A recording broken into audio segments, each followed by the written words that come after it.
10 minutes later we were doing the group photos, and I had my drone in the air, and yeah, it's currently sat 25 foot up in a tree. Right now? Right now as we speak. Been there all weekend, just chilling out. Hello WEDPOD, we're back with the 5th and final episode of WEDPOD Season 1, chatting all things wedding planning to help you with the best day of your life. Today we chat with Jordan Wade Photography about the importance of researching your wedding photographer and the craziest thing he's done to capture that all-important wow shot for his couples. Listen to the final episode and be sure to subscribe to find out when Season 2 arrives. Enjoy! Welcome, Jordan Wade Photography. Nice to have you today on the podcast. Do you want to just give us a little bit of an intro about yourself? Brilliant. No, thank you for having me. My name's Jordan, as the name suggests, and I've been doing wedding photography now for just coming up to 9 years. Brilliant. What got you into it? I've just totally interrupted you. We always do that. I was just going to say, do you stay local or do you travel far? Wherever my brides want me to go. Majority are local, admittedly. Yeah. Done a few destinations, but like to do more. Brilliant.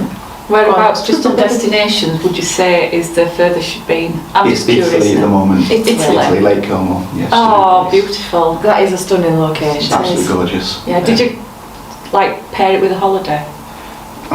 Yes. I think you can't. Oh no, I think that's you've got to do, haven't you? Yeah, you go there, definitely. pair it with a holiday. So, just to give us an idea, then, what do you think is one of the most important things when brides get married and grooms about the photographer? What they should look for? Definitely do the research. It is one of the key things. I suppose making sure that the photographer that you're having has been doing it for a while. Obviously, you're paying a lot of money for a pro to be there for the day. You want to know that that person that's there is capable of doing what they're doing and know what they're talking about. So for me, I'd say do your research. Have as many conversations with that photographer as you need before you say yes to them. So if it's in person or even on Zoom? Yeah, definitely. I mean, like I say, I'm big on Zoom calls. I think a photographer that doesn't want to jump onto a Zoom call or at least do a meeting, that's kind of a little bit of a red flag. Definitely. With myself, I do as many Zoom calls as that couple want, even after the wedding. You know, I build connections with all my couples to the point where they can call me a friend afterwards, and I know some photographers frown on that. But really? Why would you frown on that? Aren't you supposed to be friends? Because it's all about your personality. I think some people say, well, you know, you can't have your personal and business together, but for me, at the end of the day, you're being part of someone's special day. That's only going to happen once. So to lose that connection after that, I feel like that's a massive shame, massive waste. So I've had it before where even to this day I've still got couples now who will meet up every few months and we'll go out for lunch and they'll come to ours and have movies and films and that's lovely. So again, it's the personal touch as couples like. And then later on down the line, if they decide to have a family, you know, they've already got a photographer in mind that's done the wedding. They've already got that connection with that photographer that they feel comfortable around, and obviously kind of spirals, doesn't it? So. I was just going to touch on that because we speak to a lot of suppliers in this industry, and there's a lot of couples that don't have enough time to go to a wedding fair or meet photographers and suppliers face to face, so they'll buy and say, I need a photographer for this date in this social media group. And I'm hearing a lot of horror stories, particularly from couples who've got to the day before the wedding day or 4 days before and said, my photographer's up and left one, they've never met them, they've never spoken to them, it's just been an online and they've took a deposit booking, they've taken a deposit and all that sort of stuff. So I suppose going back to when you were talking about personality and meeting face to face and even on Zoom, so they actually know that you're a real person and it's not just being a conversation. I suppose it's kind of like, it's good that you're an advocate for that because there are so many horror stories with couples we've that got are those coming out now. We get them contacting us as well saying I've got no photographer, I'm getting married in a week, what am I going to do? And you always do get some lovely photographers that will come in and save the day, which is great. But as a couple, you don't want to be in that position, do you? So so it's kind of testament that you have to go and meet your photographer, potential photographer, before you agree and pay any money. Good advice. Like you say, if it's not in person, do Zoom, but make sure you've got it, because you're spending that much time with them and in close proximity for that day. If they don't get on with you and vice versa, it's not going to come across. I don't think it comes across in pictures. It's not like a cake maker comes, she makes cake and then she'll leave. Your photographers, like you say, they're your friend for the day. They see you cry, they see, mum and dad meeting the bride come downstairs, and it's all that personal connection. So if you don't get on with them, and that's happening, I think it could ruin your day. Oh, definitely. I've had it before. I mean, I'm guilty of it when I first started. And as most photographers do, you want as much work as you can to build a portfolio. And I took wedding bookings I'm again guilty of it on the wedding groups. Photographers pulled out last minute and I've gone and done it. Yeah, but that's different because you've gone and saved the day. Yeah, it's when you get these cowboys that I didn't do the meeting, so it was pretty much a case of, we need a photographer, can you do it? Yeah, I can do it. Are you free? Yes. And I've gone, but then because there was no connection, because we didn't talk and we didn't meet, I was awkward, which meant the couple was awkward. And then looking back at them photos now, and I use as examples when I do my Zoom calls with my couples, you can see just how rigid I suppose we all are, and it definitely does reflect in your photos. Absolutely. I suppose that kind of goes on to the next bit we were going to mention, between sort of focusing on between natural versus posed. Now I get that people want to have posed photographs, so you've got something in your wall, on your wall in your living room, but when you say natural, can they actually be natural, or is it like you just say to a couple, just laugh over there a minute and then I'll try and... We talk about this in the office, because we're going, is that natural, or have they posed for it to look natural? You can definitely do natural, definitely. I mean, a lot of my work is go and have fun and I'm not here sort of thing. So yes, you want the natural because it catches the raw emotion, you can tell, as opposed to something that's posed and you're telling someone to fake a smile. You can always tell the two. But like you rightly said, you group photos, unfortunately they are posed as much as you don't want them to be. But there's always moments in between doing them group photos as well, where there are natural moments happening that you can always capture as well. And I found that with a lot of my couples, when it comes to the group shots, once they've heard that clicker on the camera, they think that photo's done, so then they become themselves after that. And I keep firing after that, and they're the photos that they like, as opposed. So definitely, there's ways around it. I guess the posed ones are for when you're wanting with your family. Sure. It's that keepsake, isn't it? But the natural ones are more the personal side. Definitely. Oh no, I love that. So they are natural. They are natural. The myth has disappeared. That's it. Busted. Do you do drone photography as well then? I do. The little birds just mentioned something that might have happened. Yeah. Just dropped a minute now. Bit of a nightmare. So it's a bit of karma really. So last weekend I was doing a wedding with a videographer that was there, and we got talking about drones and if you had any mishaps with drones, and I gloated and said, no, I've had none, and he told me a story about his. It's a long story, I'll not get into it, but he did manage to receive it. His body went into shock getting it, quite literally, but he got it, and I ribbed him for it, and then 10 minutes later we were doing the group photos, and I had my drone in the air, and it's currently sat 25 foot up in a tree. Right now? Right now as we speak. Been there all weekend, just chilling out. Can you get this drone back? Get it? Are you going to scale the tree, a bit of climbing gear? Well, luckily the groundskeeper there, he's got a tree surgeon coming out to do some work with him, so hopefully.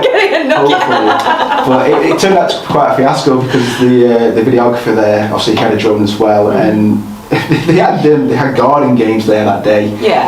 Which didn't end up happening because people were more fascinated by the fact that there was this drone up in the beanbags trying to knock this drone out. So that's a game then. So it was kind of a game. I'm glad they saw the funny side, but I died a little bit inside. But do you know what? If they saw the funny side and the drone maybe comes back okay, so. and not with a few beanbags attached, it should be good. Should be good. So drone photography then, is that like really popular now? It's becoming more popular than what it was, purely for the fact it's a different perspective. And drone shots, for me personally, they always stand out. When you flick through a wedding album, you see a drone shot in it, it stands out. So it's becoming more popular, definitely. I think it frames the day, when you've got you can bookend the I suppose your video and your photos, can't you, with it, the venue and everybody. Start and the end. So it's like when everybody has to post picture, everybody's looking down. Do you do that more on drone now? More on drone, so like I say, when you're ground level and trying to do, especially if you've got over 100 guests, trying to make sure you can see everyone's face, it's doable. That's really good then. But it can be hard work, where if you've got a drone in the sky, everyone's got to look up. So you know you're going to get everyone's face. That's a good point, because you'll get tall and short people and people that's got big air and fascinators, and they'll be blocking people's faces. When you're in a wedding and there's a smile, make sure you can all see the camera, but you've got a 6'4" person stood in front of you, and you kind of you always have the small one stand at the back, don't you? Always, yeah. Well, that's really good. I like that. On drones though, so I'm thinking, because there's quite a lot of rules in and around drones can fly. You communicate with the venue to figure this out, what you can and can't do, a bit or of both, fly. I'd say a bit of both. So obviously with myself, obviously there's loads of different drones, as you know. Certain drones you need license for, other drones you don't. Right. So depending on what drone the operator is using, I'd firstly just make sure that the operator of that drone's got the right license. Communicate with the venue to let them know that you've got a drone, and if it puts their mind at rest, you can provide the documentation for it. I suppose that's about it, really. I mean, with myself, I check with the venue and the wedding organiser, on the day, just to make sure that everything's okay. And I'll be honest, if they're a little bit funny, I find a little bit of blackmail can go a long way. So if you say to the wedding venue, if they're a bit funny, you say, well, I've spoke to the bride and groom and they're happy to get some venue shots for you guys to use. Free promo, isn't it? That's a good idea. Upside works. When you get it out at tree, that's what you have to do. When I get out at tree, when it comes down. Do you have to be careful with drones around animals? So if somebody say, it's just a story I've heard about, like a horse. So if you've got a horse that's a bit skittish, is it things like that you need to maybe? I suppose, but again, I suppose it comes down to common sense. So if you're going to fly that drone really low towards a horse, what's that horse going to do? Sorry. I've just got visions of this horse going, oh God, with this thing coming towards it. Sorry. But some horses, they're like, when they're bomb-proof, it's like what police, they can do anything. Nothing will disturb them. Right, fair enough. So don't fly a drone near a horse. Or a tree. Or a tree. I think trees are probably more tricky then. Oh, that's funny. Okay then, so moving away from drones. Pro and family and friends, because you always get people, and I'm always one, I believe that when you have pictures, that's the ones you look back at. And I've seen some real horrors when they've gone, my friend can take those. They've got a really good iPhone. They've got a really good phone, and they take them, but they've got everything going off in the background, and the picture's wrong. Can you give a bit of advice on this, apart from don't use your family? It upsets me. So I've had a few inquiries where we've connected really well, and then later down the line they've said we've got a friend coming. I think there's a bit of misconception behind it, because I think people think that photographers get just a little bit upset because we don't get that booking, but that's not the case.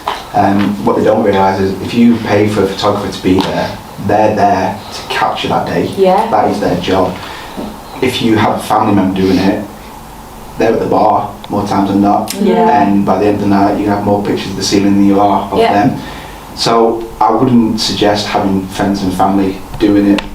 And it's not just that, it's a lot of pressure as well. There's a lot to think about, there's a lot to look out for. Chances are they've not done it before, so there'll be moments that a photographer are looking for that maybe a family member isn't aware of, that could potentially miss. So for me, just don't do it. Just don't do it. It's that expertise, isn't it? You're pulling on somebody's expertise, and somebody that does it day in, day out, they know all the tricks of the trade. Well, they'll be looking for light, framing, composition and all that sort of stuff, that somebody who's just got it on the phone will just take a quick snap of the couple, and it's none of that experience has even been thought about. So I mean, it's a no-brainer. And a few filters, but it doesn't make a wedding album, does it? Maybe social media, but not social media, the TikTok and anything else. Have you got any tips for couples? Again, research. So what I mean by that, look on the website, have they got reviews? Are they posting regularly to Facebook and Instagram? Because let's face it, social media is a big one now. So are they posting regularly? Are they doing stories on there of maybe behind the scenes when they're at a wedding? That's a good one. That is a good one. So with myself, when I do weddings, I always try and do stories of the day. Obviously I check with the couple first, but it's kind of a bit of behind the scenes of what I'm doing, but it also shows any potential clients, if you like, that are looking.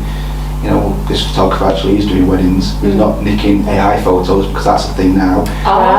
Where I never thought of that. AI. So make sure they are who they say they are. just research, big research, check reviews, check work, check social media. If you're not too sure, any good photographer will tag brides in photos that they post up. Drop that bride a message. What was your photographer like? Get it first hand. Do it from them. So just research. Research. Book somebody with your eyes closed. Meet them or do a Zoom.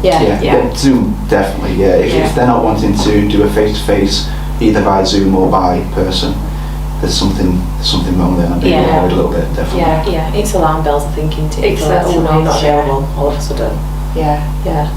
So I think moving on to the last question we've got is, what's the most crazy place you've had to take a shot? What's the craziest thing you've done to get a shot? I think this ties both of them questions into one answer. So I had a bride reach out about 2 years ago now. It was more in America, so you've probably heard the saying "trash the dress." Heard that phrase? So she was still with her partner, but she wanted to do a trash the dress session. I'm going to say I've not heard of trash the dress. No, what is it? So it's basically. I'm serious. It's basically doing obscene things in a wedding dress that you probably wouldn't maybe do at a wedding. So I did 5. Can't lose my words. So for an example, getting loads of powdered. The powder stuff, powder paint, stuff like that. This bride, she wanted to go down. So we got a town called Bakewell Nails. She wanted to go down there, and she wanted to do something with fire. Which I wasn't. I wasn't 100% with the fire. I'll be honest. Even though we were in water, so we had a compromise where I was literally on my belly, like neck above water, and she was stood in the water on a little island in the middle. And we managed to get a smoke bomb that was orange and timed it just right at sunset. So when the sun set, it looked like fire. So we got the shot. So that was my most craziest because it was like -3 in the water. So you were in the water? Are you in it there? Yeah, I was in the water. Like submerged? Submerged, head literally above the water. Could you take a picture for shaking the cold? Hypothermia. Took a few, honestly, it was hard, but I've always said that to my couples, like I wouldn't expect them to do something that I wouldn't be willing to do myself. So I wanted to I know, but everybody's got limits. I think I'd have to say no to that. But this is what she wanted. She said she wanted to get into the water, and I couldn't expect her to get in the water and me not to, and stand on the side dry while she's there doing. So and to get the shot, I had to be in the water. There was no other way around it. So that's probably. I bet it looked amazing then. Oh yeah, I mean after this I'll show you the shot. If you're gonna get a clip of it, that'd be send it to me. Definitely. I was thinking when you said fire that they were going to put some like petrol something round the She island. wanted something like light that. it. There were so many red flags for me for that if something went wrong. She's got no hair left or a dress. She's stuck in a burning ring of fire. Cue the music. Oh, brilliant. This is why we're not that often. Wow. In fact, I was watching actually telly the other day, and it was Don't Tell the Bride. It's my guilty pleasure when I'm ironing. I tend to watch that. And the woman were going to have a headdress, and it were going to set on fire because she was a fire eater. Oh wow. So she was going to have this dress on, and then the headdress were going to set on fire. Did it happen? I never watched the end of it because I've got family coming in. But can you imagine? I just don't. I would never get in water either. No, it's -3. Oh, that's crazy. So that I'm going to definitely say that's your craziest. Yeah, definitely. Yeah, the most out there shot I've done. Yeah. Wow. I can't even think. I'm going to have to go further into this one. When you got out, then I'm guessing you had to go get changed, get dry. And did she put just a different, like an evening dress on? Or? So she had like an evening dress. Yeah. She just popped on. Yeah. But she was blue. Like she was cold. And I'm thinking maybe trash the dress weren't a good idea then in the end. No. Maybe not. We definitely need the picture. I can get the pictures great, and she can look back now fondly, but she'll be thinking, I'm never doing that again. Great idea. I've got a new one here, I'm in hospital. Yeah, that's amazing. Well, Jordan, thank you very much for your interview today. Have you got any last tips you want to give anyone before we leave? Can't just stress enough, do your research and jump on them Zoom calls with your suppliers. Brilliant. Thank you very much. Thank you very much, it's been brilliant. Thank you. Cheers. That's it for season 1 of WEDPOD. We hope you enjoyed listening to all the brilliant suppliers and their tips for planning your wedding. We'll be back soon with season 2, so make sure you subscribe. Until then, happy wedding planning from I Do!